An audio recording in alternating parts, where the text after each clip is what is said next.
Once again, this webinar is accessible in English and Spanish. Thank you to Sophia Rosa from Latino Action Network Foundation for translating tonight. We ask if you'd like, change your name in Zoom so we know who's here with us this evening. And we want to make sure you know this webinar will be recorded and available online later.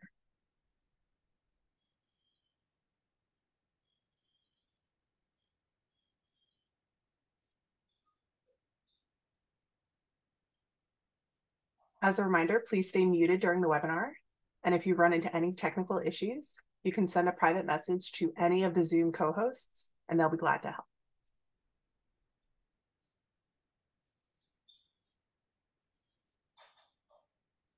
There will be a time at the end for Q&A, but as we go through the presentation, you are welcome to drop your questions in the chat, where LCB staff will be collecting them.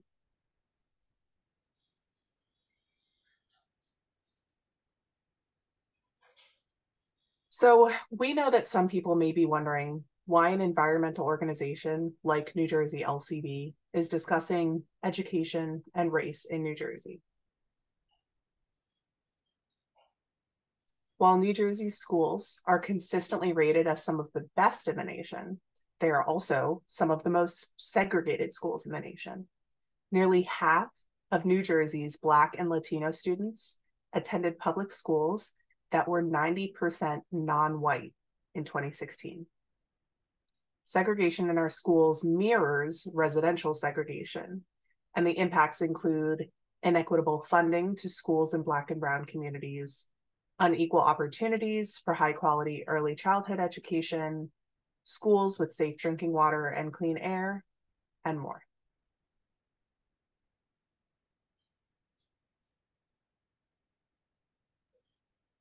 Further, New Jersey LCB believes that the environmental movement has missed opportunities to successfully advance bold and sweeping policy change because we have built too narrow of a movement. The environmental movement has missed opportunities for collaboration and power building with partners on intersectional issues like public health, economic justice, education, and more. This has prevented the building of a large-scale, multiracial, and cross-class movement for change that is needed to ensure a just transition of our economy and other systems. Black and Brown-led organizations and individuals have known this for years.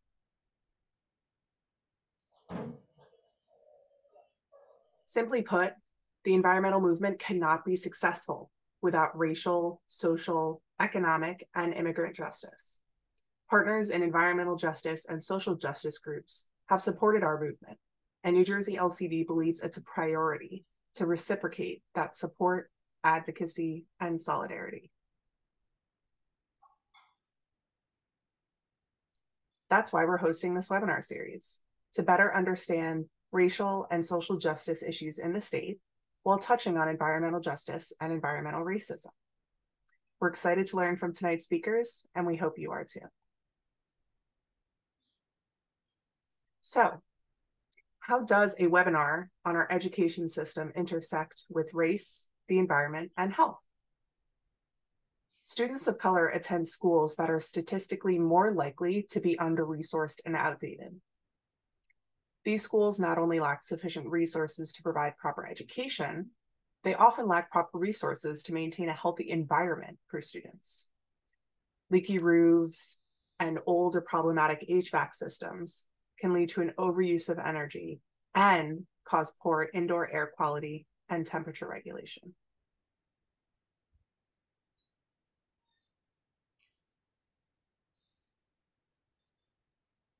Exposure to toxins most frequently occurs in older buildings, such as exposure to asbestos or lead from old paint, affecting a child's health and their performance in school, and sometimes leading to frequent absenteeism.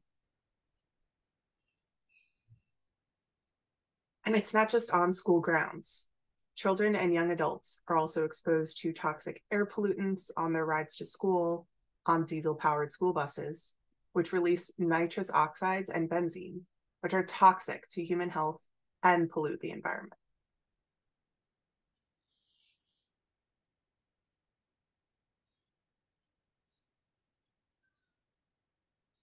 And lastly, because predominantly Black and Brown schools are often located in previously redlined communities, and redlined communities have less overall green space, students in these communities often have less natural outdoor recreational opportunities available to them.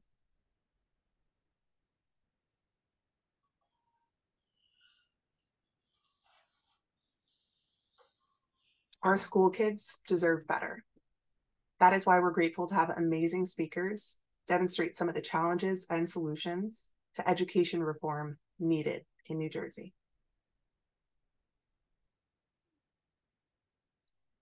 So, before I turn it over to our speakers tonight, I want to take a moment to thank our sponsors for supporting and uplifting this webinar in alphabetical order.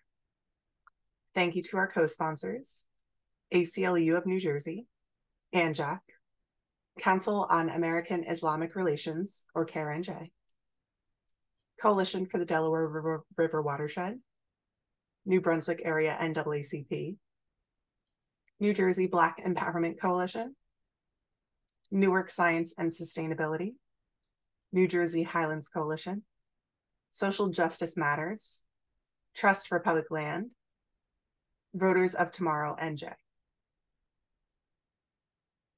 And tonight's honorary sponsors, New Jersey Institute for Social Justice, Latino Action Network Foundation, and New Jersey Policy Perspective.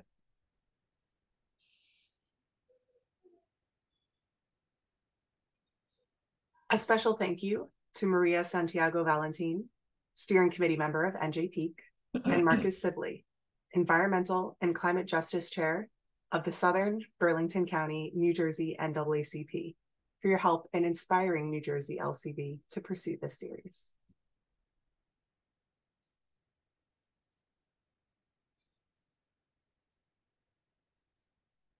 We are excited to introduce our first speaker for this webinar, Dr. Jesselly De La Cruz.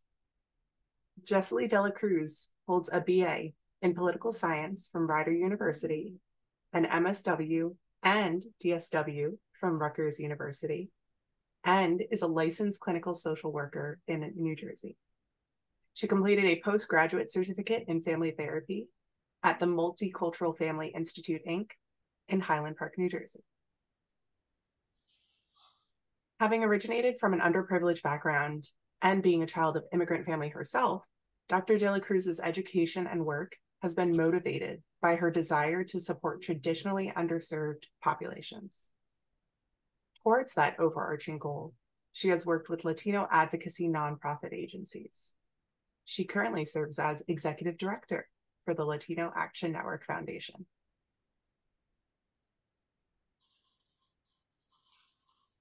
Her clinical experience includes providing emergency screening of persons in mental health crisis at an inner city hospital, outpatient and in-home child and family therapy, and clinical consultation for nursing homes with primarily Spanish-speaking residents.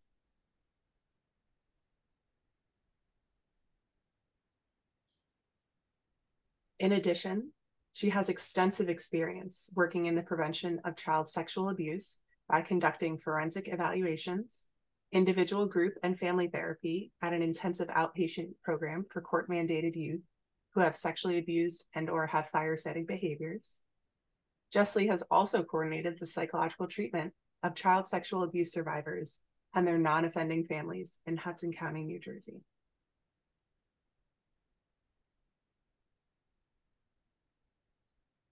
She currently serves as clinical director for the sexual assault program in Bergen County. Dr. De La Cruz is past president and a lifetime member of the Latino Mental Health Association of New Jersey and clinical and research member of the New Jersey Association for the Treatment of Sexual Abusers.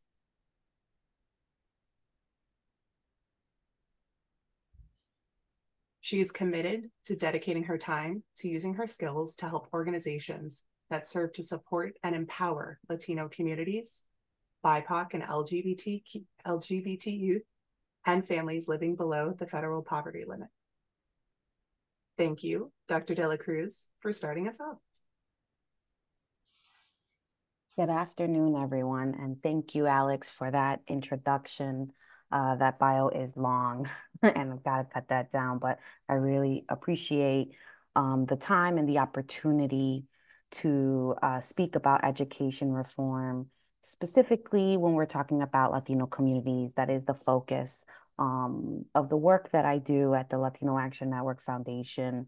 But we're big believers that when you empower our most marginalized communities, that this helps all New Jersey residents. So I guess we could start up with the slides. So like I said, I'm really going to speak from a Latino, a Latina, or a Latinx perspective, whichever one you feel most comfortable using. I do use all three just because I like to be respectful of all communities within our Spanish-speaking residents in New Jersey. Next slide. So a little background, just to get a snapshot of the demographic that I'm specifically speaking about is basically Latino students. In 2020, out of the 8 or 9 million residents in New Jersey, 2 million of them identify as Latino. 28% of students in K through 12 also identify as Latino. And of that, 25% of young children report primarily speaking Spanish at home. Next slide. In addition, when we're talking about Latino students, we're always looking at the difference between those who are born here in the US and those who are born out of the US, foreign-born students. So approximately 132,430 children under the age of 18 in New Jersey are immigrant children. So despite our numbers and our growing size and our growing political power, academic achievement disparities persist. With Latino students in comparison to non-Hispanic white students, in general, just have lower rates of high school completion, lower rates of enrollment in higher education, and even lower rates of graduating with an associate or higher. Next slide. So the question is why? What is it that fuels the disparities for Latino students in New Jersey? And I'm really going to break it down to 7 areas that we believe are the primary factors to look at when we're talking about academic achievement disparities.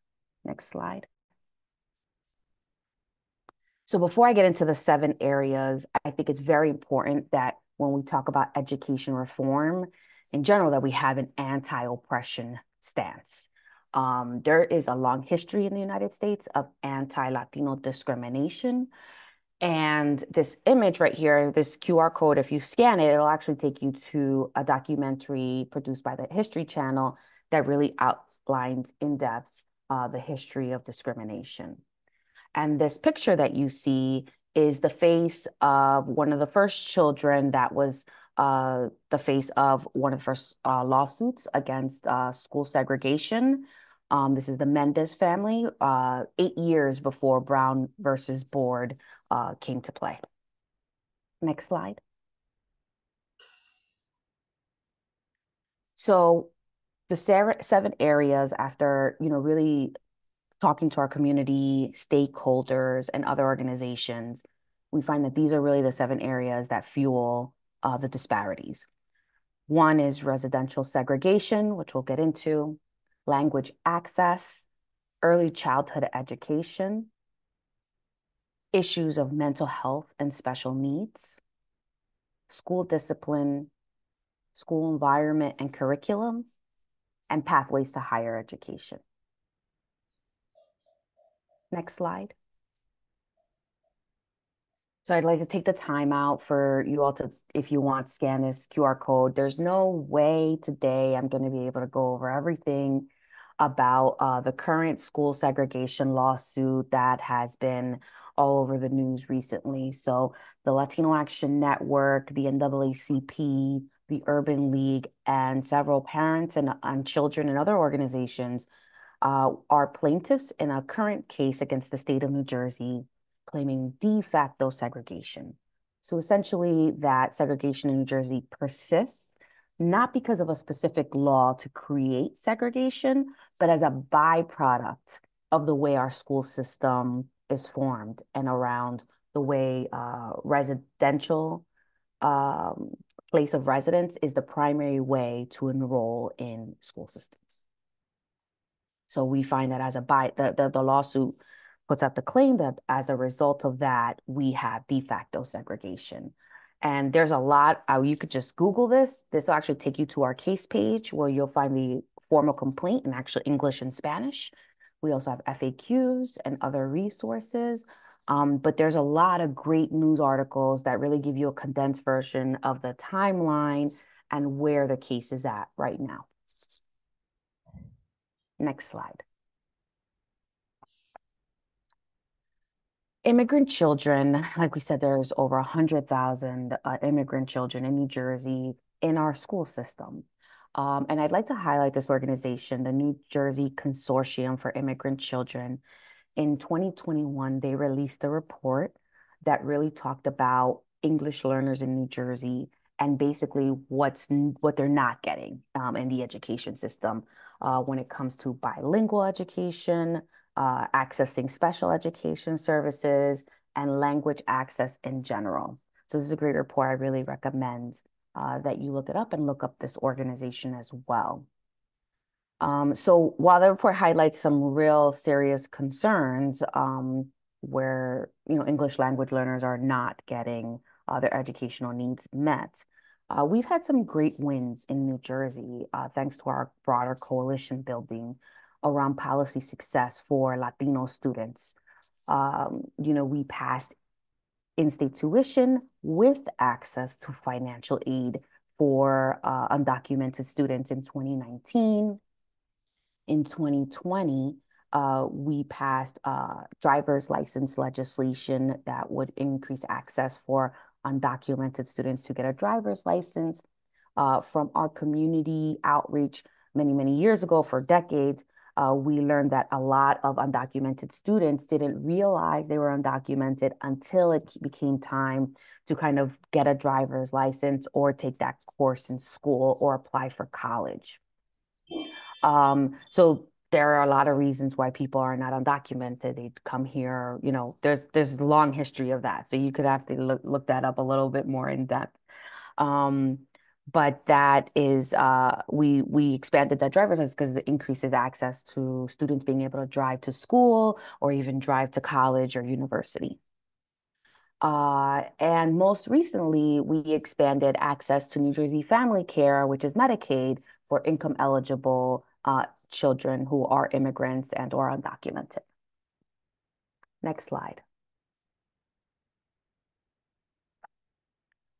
The other area that I'd like to focus on that has come to us from our community feedback loops is access to early childhood education.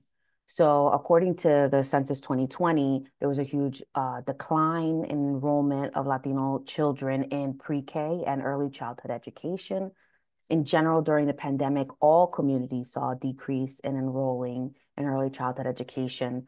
But after speaking with many of our community partners that run Abbott preschool systems, they have shared that there has been a steady decline since really 2012.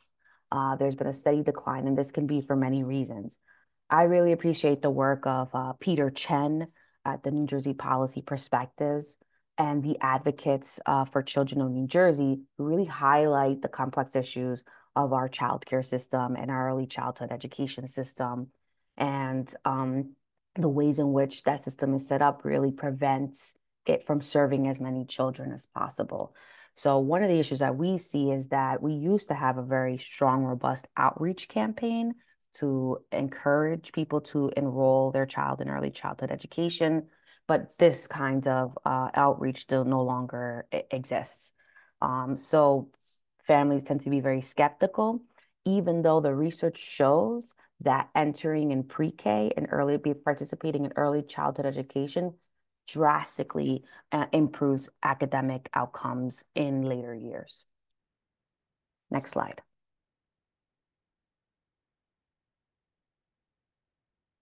The other issue that we are very concerned with is, in general, the needs of students who have mental health and special needs that might be impacting their educational equity.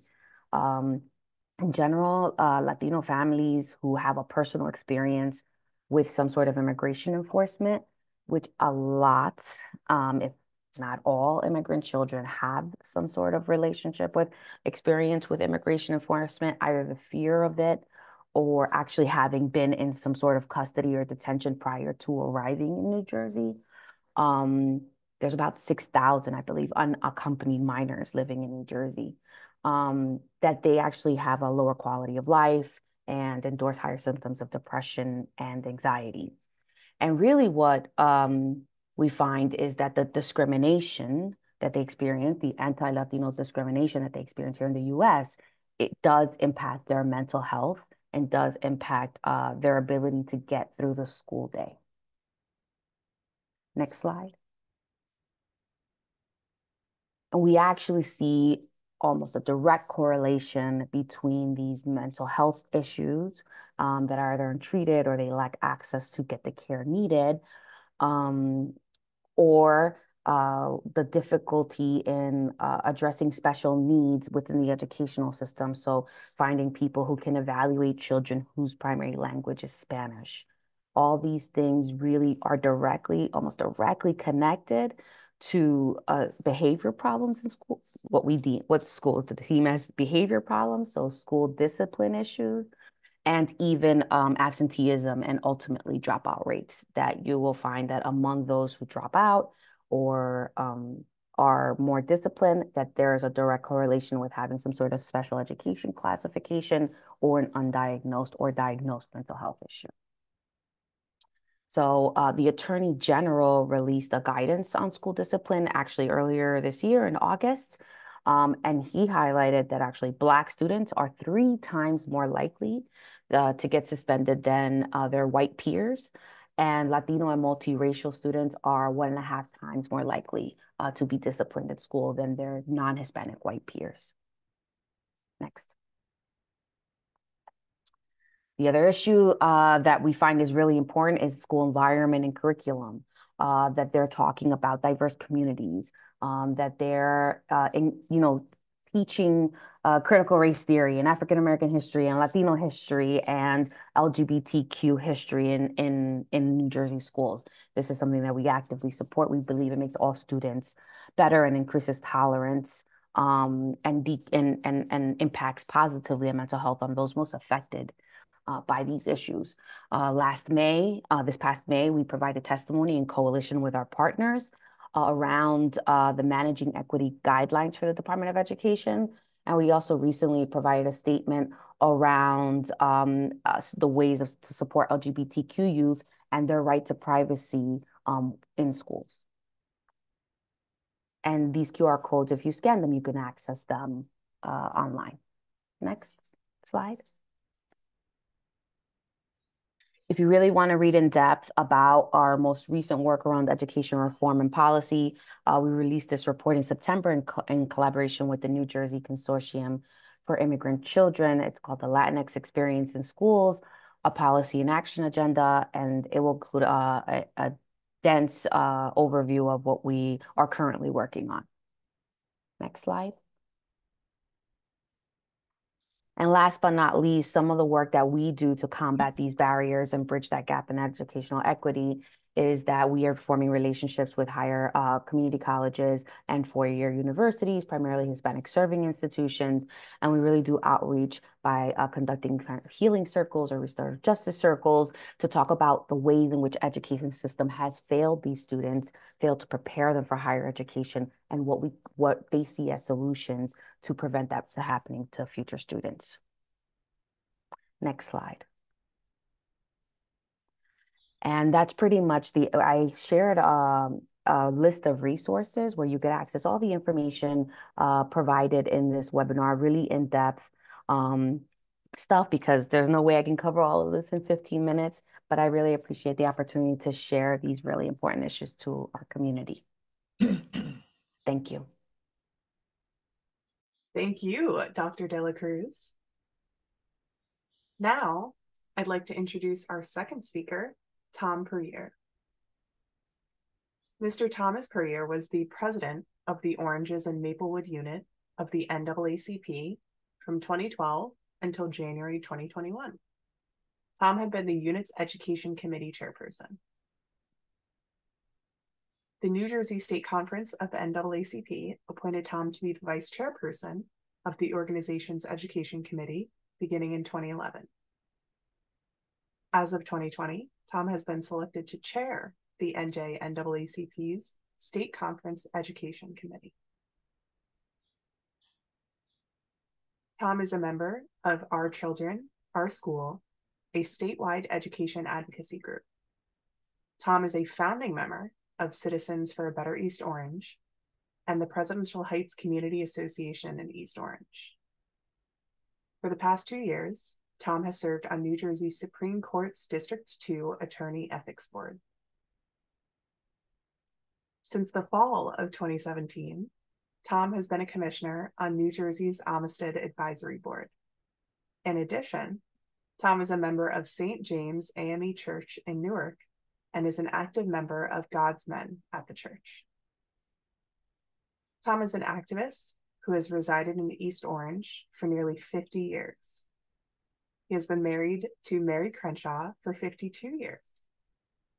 Their children obtained their formative education in the East Orange school districts, and all of the children have earned at least a college degree. Tom is retired, having been employed at Montclair State University for nearly 30 years as an academic advisor with the Educational Opportunity Fund. While employed at the university, Tom demonstrated leadership in the African American Caucus. Thank you, Tom, for joining us, and take it away. Thank you very much. I want to thank the New Jersey LCV for giving me the opportunity to make this presentation this evening. My presentation does not reflect any organization that I do belong to. These are personal thoughts that I have in regards to how to bring about educational reform in New Jersey. So let's begin. This is the title, again, Equity, the Pathway to Improve Educational Outcomes. Next, please.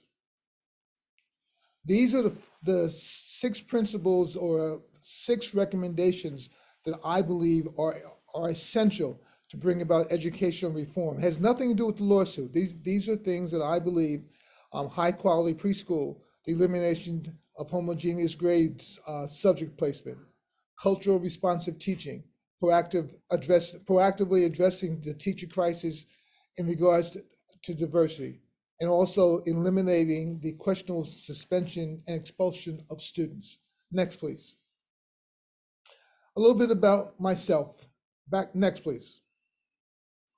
I believe that all classroom students have the ability to learn. Next. I believe in the bell-shaped curve. When you look at I believe that when there are a sufficient number of frequencies, there is going to be a bell-shaped curve. Some are going to be successful, others may not. And even if you have it where you see in the green a bell curve to the right, it means that things are moving in the right direction. And just on the contrary, when you see the bell curve leaning towards the left, it means that there's something not correct and there are things that need to be addressed. Next, please. I believe in the continued progress of the development of America. I was watching a interview a couple of years ago, and the question that was put to the guest was, will America still be an economic giant in 2016? And the answer was no, which was very intriguing to me since I know a little bit about economics. And what the guest said that India and China are doing a better job of educating their children. Next, please. The person who made the statement about America not being an economic giant was Tom Friedman, who wrote the book "The World Is Flat." So it gives you some information there about Tom and his background. Next, please. Truth and trust are the cornerstones to a democracy. I believe it's up to the United States and its leaders to resurrect those central ideas, truth and trust, to ensure a viable future for the country and its people. The education of all is the solution to a bright future for America. Next, please. Again, I'm repeating these because I'm not so sure I'll have an opportunity to get to them, but these are the points I want to make. Next, please. High quality preschool education is essential. I'm just about correct that I'm not so sure that the New Jersey Constitution includes kindergarten as a requirement for New Jersey students. But high quality preschool, not babysitting or not childcare, are essential for the development of young minds. Students who, when they are exposed to high quality preschool education, enter public education with advanced skills, knowing their colors, knowing their numbers, printing their names, reading, etc. And too often, when you see parents who have put their child through high quality preschool and they are confronted with students who are not given high quality preschool, the comment from the parents, or the former parents, are, why are you holding my child back when my child knows X, Y, and Z in order to proceed accordingly? Next, please. This is just an example of a report from a local school. And as is the recent trend in the last 10 to 15 years, the Asian population outperforms, and this is as of the 3rd grade. The Asian population is more competent and proficient, and the African American cohort is usually at the bottom of the graph. There are a lot of reasons why this. One of the reasons that is not acceptable, it is not a genetic byproduct. So we need to be able to find out what's wrong and how to correct those problems as we move forward into the 21st century. Next, please. Next, please. So I'm sure some of you, when you first saw this chart, you assumed that it was a school district it wasn't Milburn. And so when I look at this chart and found this chart in a recent report, it let me know that there is something going on inside school buildings, inside classrooms, that has nothing to do with the economics of a child. As we know, Milburn is a high social economic status community. The question becomes, why in that community the African American cohort is still at the bottom of the pile academically as being proficient. Next, please. The second point, the elimination of homogeneous grades, subject placement, grouping. At my age, when I went to college, they gave me a schedule. They did not allow me, it took to my junior year before I could select the schedule that I wanted. But when you're in a college situation or even other situations, grouping of students in a heterogeneous group process is a more effective process of addressing students' needs. And when you add that with differential instruction, tutoring with high expectations, and the Pygmalion effect. And I want to pause for a second in regards to the Pygmalion effect. I found this to be very interesting because I learned it at a very young age as an educator. It came out of San Francisco in I think it was 1950s, where a teacher was told that she had very bright students, and she taught them and they became very bright students. However, they were just a traditional student body. Then they reversed it and told her, another class, another teacher, that she had very poor students. And again, they turned out to be academically poor students. So giving students positive expectations is something that's important for kids our kids to have as we move forward. Next, please. And that's just next, please. I believe that all students can be exposed to gifted and talented subject matters, and I believe that all students have the ability to develop some mastery of difficult and demanding subject matters. There is no reason why gifted and talent in the junior high schools should only be for some students. It should be available to all students who are eligible and want to participate in that. And it's the same thing about college prep courses, honor classes, AP classes. Give the students an opportunity and give them the support that they need in order for them to become better learners. Next, please. This is just differentiated instruction, which provides, it brings back to memory for me, school buildings, classrooms, where teachers had different levels in their classroom, and they found a way to address the needs of the different various groupings in their class. It's an effective method of being able, when you have a heterogeneous grouping, in order to help all students in your classroom be efficient learners. Next, please. This is something I think we all sometimes have forgotten. In the beginning, you learn to read, and then you read to learn. And if you don't have good reading skills in the early years, your ability to master the subject matter is going to be lost.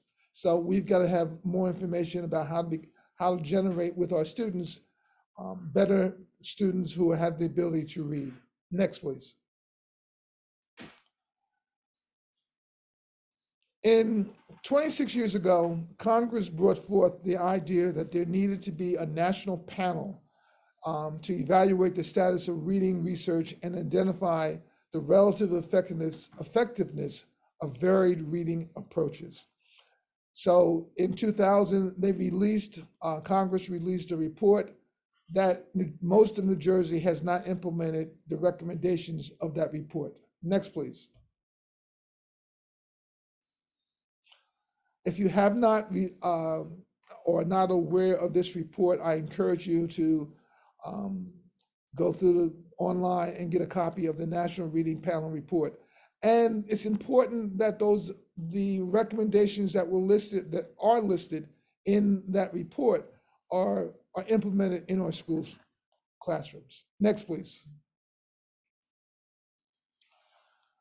This is something that I think we need very much in our classroom: culturally responsible teaching, allowing students to be using the cultural background of our students to increase the ability for them to master subject matters. Next, please.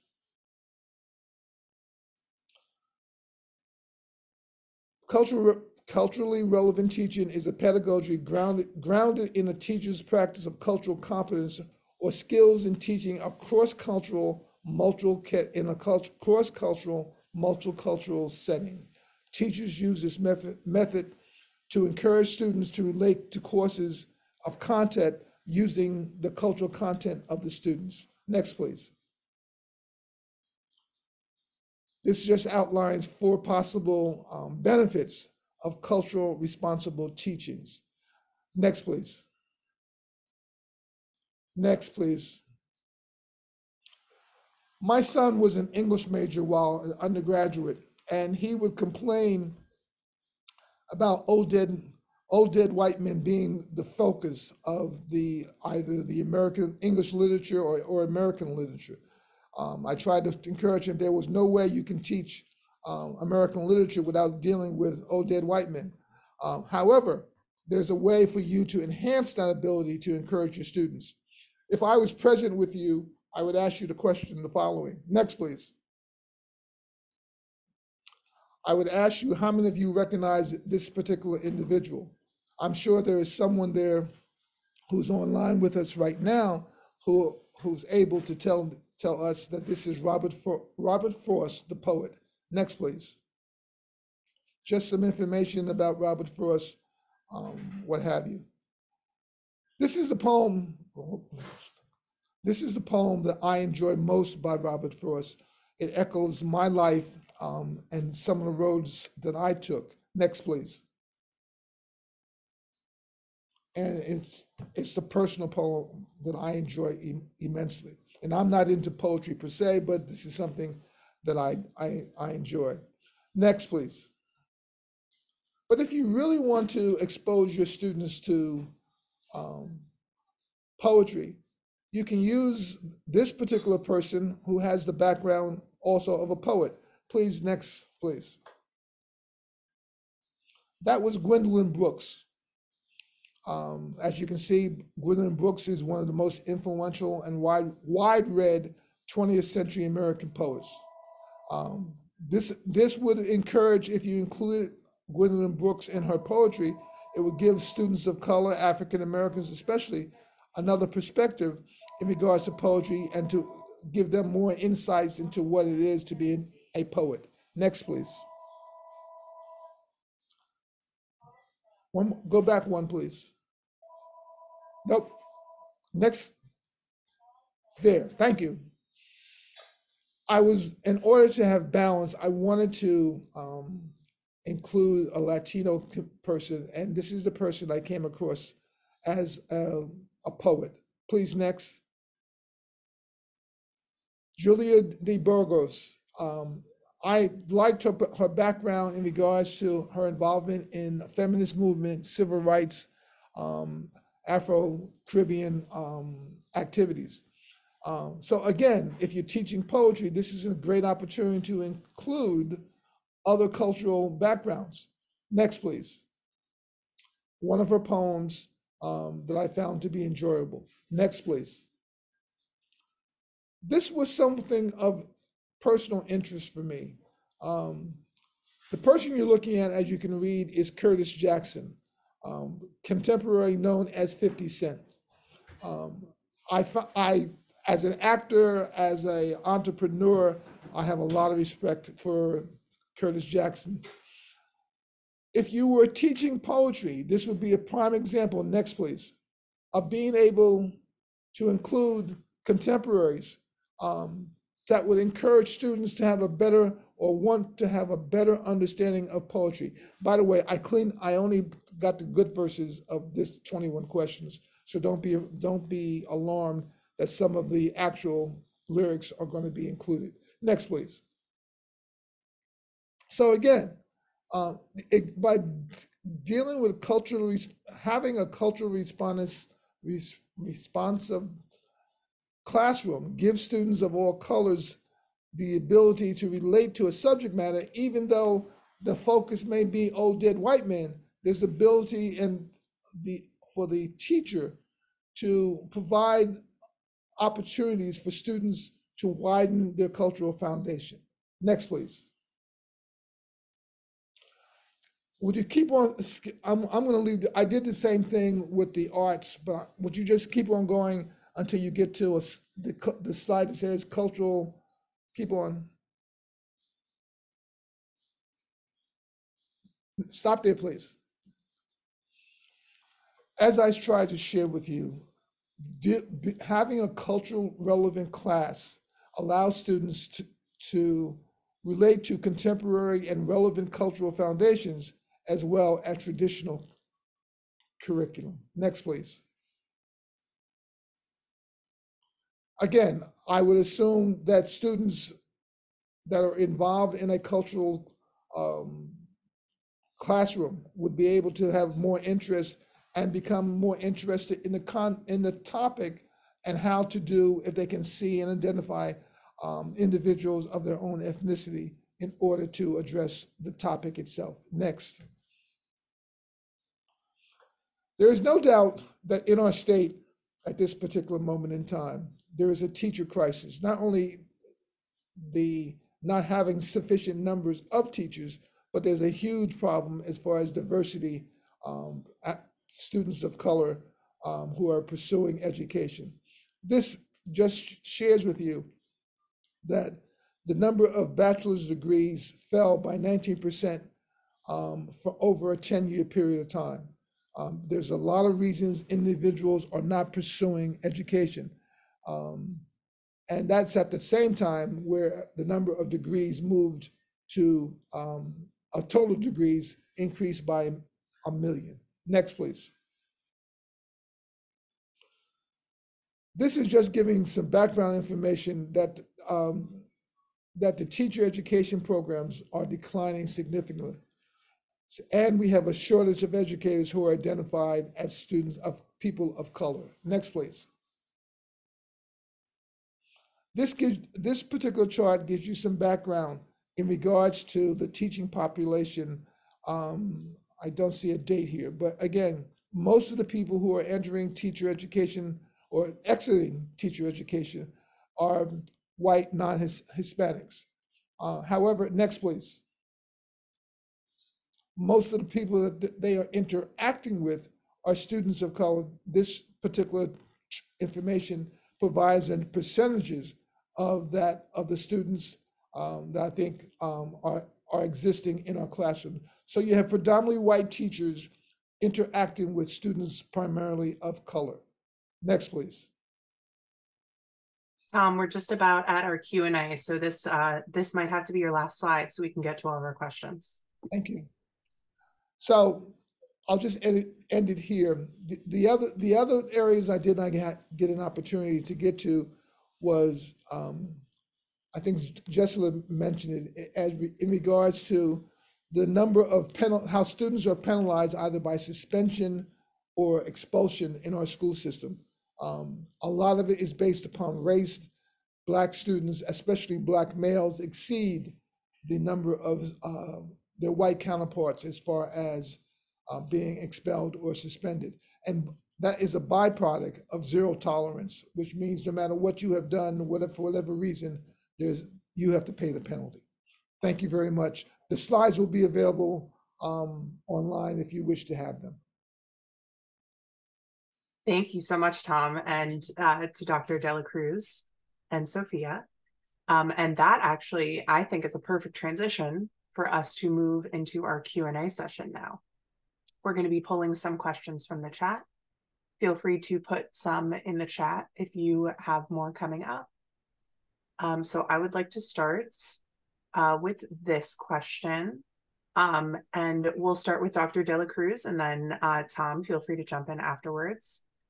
We know that children's success is limited by their teachers' ability to identify potential, like Tom was saying, which is informed by bias. How can we incentivize teachers to broaden their understanding of what success and potential looks like? You know, that I'm looking forward to hearing what Tom's thoughts are about this, given all his experience as an educator. But I think it's really important to note that most teachers, if not all, also grew up in segregated school districts. So you don't know what you don't know.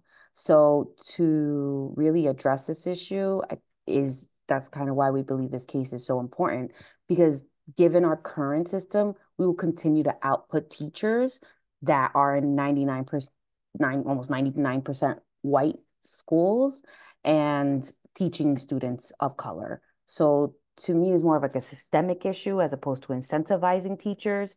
And I think that and if we were to actually address that and increase the access to better quality education, that we would have more teachers of color and we would have a more diverse education system, and that you could also have white teachers who have had experiences with other students of color in their upbringing. And I really think that that's the key there, is that exposure and that diversity.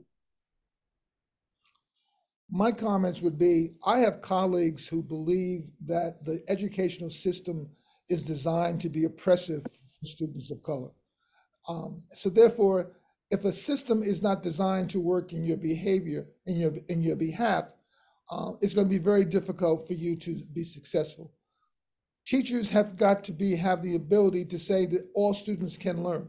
And when you believe that, you do whatever is necessary to help your classroom of students do the best that they can. Not that everybody's going to score an A, but there are going to be sufficient number of students that you can help differentially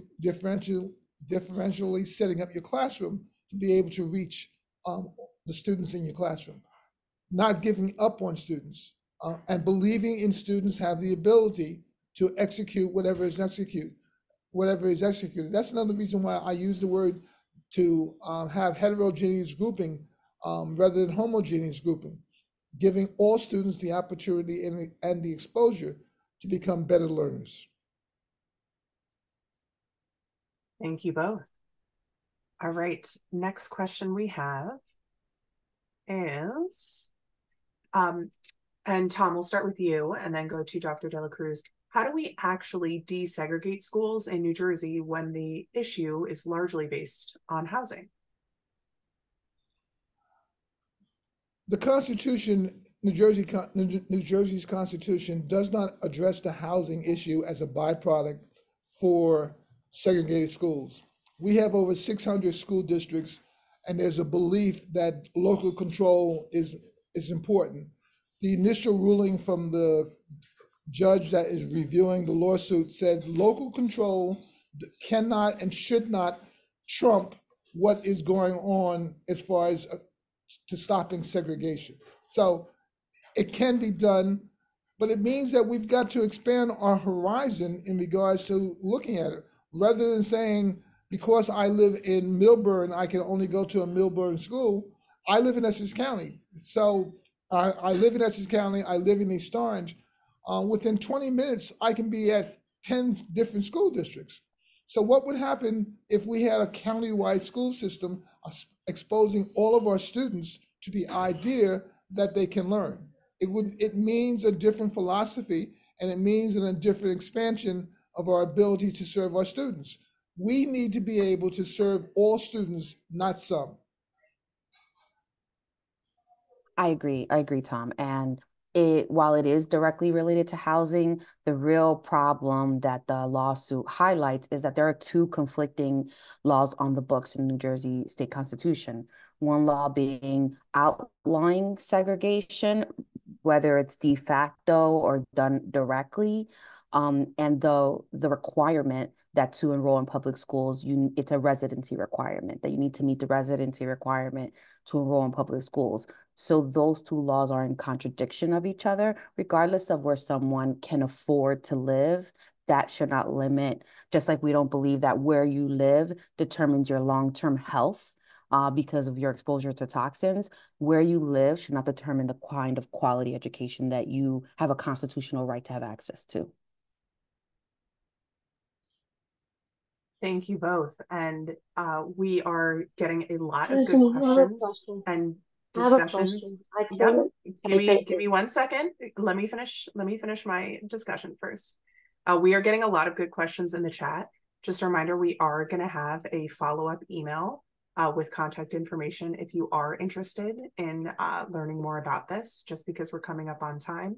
We're going to have one last question. What actions can individuals take to further policies to address these changes? And Dr. De La Cruz, if you'd like to go first.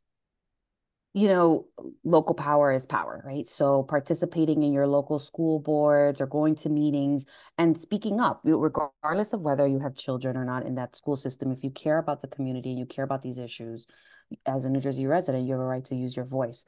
So speaking in support of LGBTQ students, speaking against segregation, those are things that would be very helpful, right? So having more people in the room. So in May, and Tom can remember, in May when we went to go testify at the DOE public hearing on the managing equity codes, there were 5 of us on team, Go LGBTQ students. There were 50 people in opposition to us. So the opposition is much stronger, it's bigger, and it's louder. So if you think that not showing up is not going to matter, actually it does. You might be actually the only person in the room speaking of support, in support of some of the most marginalized students in that school system. There's a belief among my colleagues that education has become a privilege, and a privilege that when it is obtained by the good students, it means a good future for them, and it becomes a competition. So if I as a parent wants the best for my child, as most of us do, therefore I want the best for my child, and I will do whatever is necessary to help my child become the best. To have someone else in a different city to participate in my system that's going to make my students, my child to be competitive, maybe it's something I don't want to do. So again, it's the adults in the room that are the major obstacles to what is going on. I think the students, the young folks, will have the ability to make adjustments accordingly. Will there be problems? Of course there will be problems, but there's a method, there's a need for New Jersey and America to have the best educated students of all times, and that's important. We cannot be a great country if education is only for some. It needs to be education for all. Wow. And I think on that note, that is a perfect place to stop for tonight. I have a question. I have one question. We're gonna answer. Thank you for participating. We need to end this tonight. We are going to continue this discussion. Everyone will get a follow-up email with a recording of this webinar, contact information, as well as the many resources that everyone gave during this webinar. So thank you to our speakers tonight for your insight and advocacy in creating a safer and healthier environment for students in New Jersey. We really want to encourage everyone to follow our speakers and their organizations.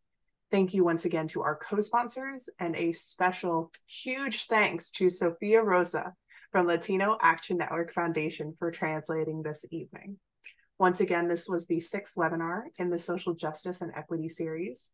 We are so grateful for everyone who has joined us for this series, and encourage you all to check out New Jersey LCV's YouTube channel to view any of the other videos in this series. Thank you all, enjoy your evening, and Happy New Year, everyone.